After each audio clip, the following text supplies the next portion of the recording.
Call it Park Bubba Sparks. Booty, booty, booty, booty, rockin' everywhere. Booty, booty. Hey, I don't know what to do. Alright YouTube, this is going to be day 2 for the Vlogmas. Day 2 for the Vlogmas. Y'all stay tuned. Medical assistant morning.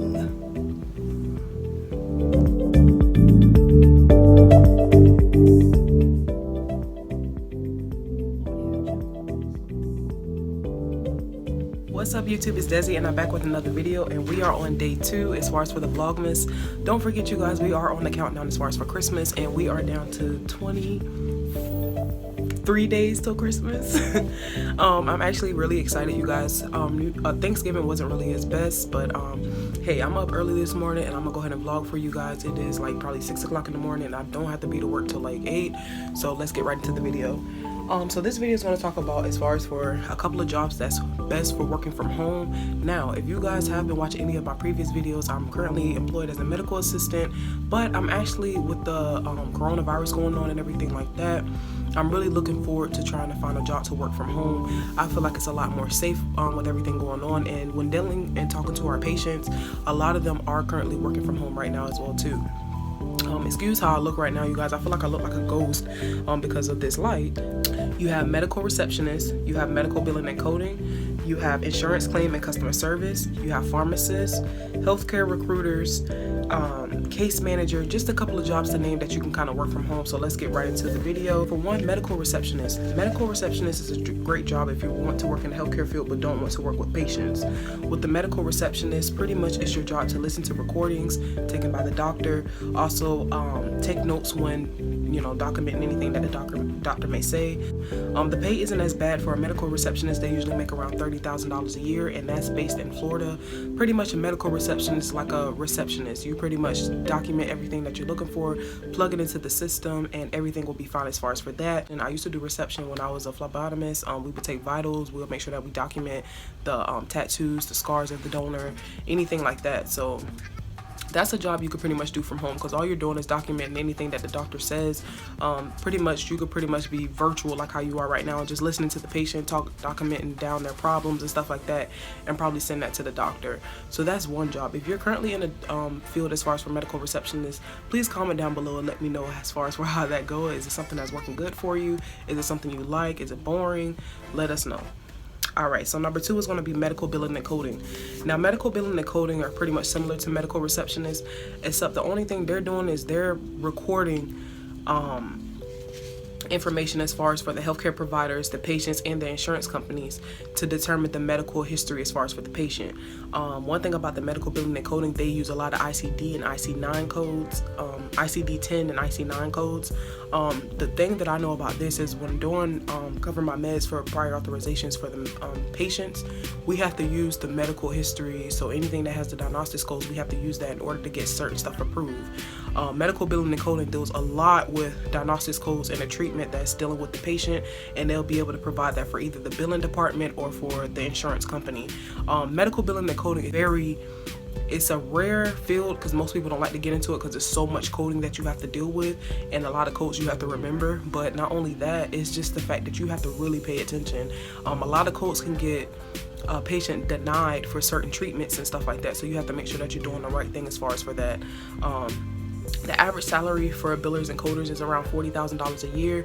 The good thing about it is you can always advance as far as for this, because you could work from home or you could work at the office, anything as far as for that. So medical billing and coding is definitely something good. Let's talk about insurance claims and customer service. So whenever dealing with insurance claims, you can always work from home with this. If you were trained as far as for a RN and you're looking to cut back the hours that you spend at the hospital, insurance claim or a customer service representative could pretty much be something for you. Pretty much insurance claims handles anything as far as for what the patient is going to be eligible for. They're willing to pay that out for them. And as far as for customer representative, you're handling anything that deals with the patient. So you can ask certain questions as far as for, so when was the last time they had a visit at your office? How they're doing? What's their pain score like? Sometimes the customer service representative transfer the patient to certain departments that they need to go at too, so that can pretty much help them out as well too. Insurance claim is definitely a good job. The only thing I could say that's bad about working from home is that you'll have a lot of back problems. Like a lot of patients, we be seeing them on the the virtual appointment, and they're working from home, but they either have a lot of back problems, they have neck problems, a lot of them either kind of gain weight. It's just a lot that's going on as far as for that. But at the same time, I feel like with the COVID going on, it can kind of help you out as far as for those departments. This one is actually new for pharmacists, so that'll be the fourth one. Pharmacists pretty much can work from home because due to the fact that a lot of medications are doing where they could do, like, say for instance, home delivery and stuff like that. I know with our job we have Express Scripts, so Express Scripts could usually do home delivery, so they probably have people that can kind of like bring the medications to the patient. And on top of that, with the pharmacist not being able to do everything at the pharmacy, they could probably see everything from home and then just have their pharmacist techs handle everything, or just the pharmacist that's under them, they kind of do any and everything that they need to.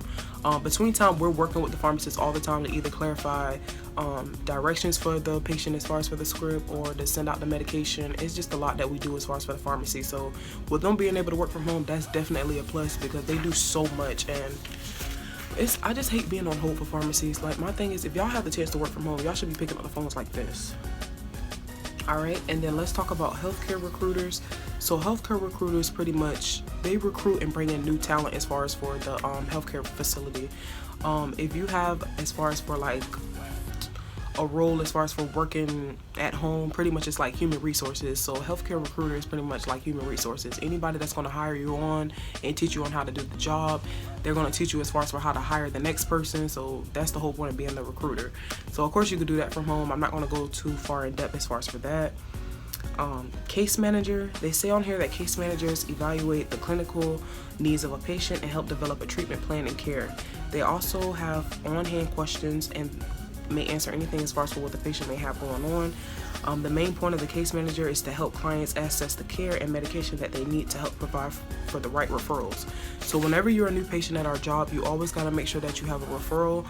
That'll be coming from your primary care doctor, and that'll pretty much have everything letting us know as far as for where you came from, what's your issue, your background history, any other doctors that you have went to, your surgical history, all those type of things. So case managers is something you can kind of do virtually. One thing about a case manager, you may have to consider having an associate's degree or a bachelor's degree, so do keep that in mind when you're trying to do that.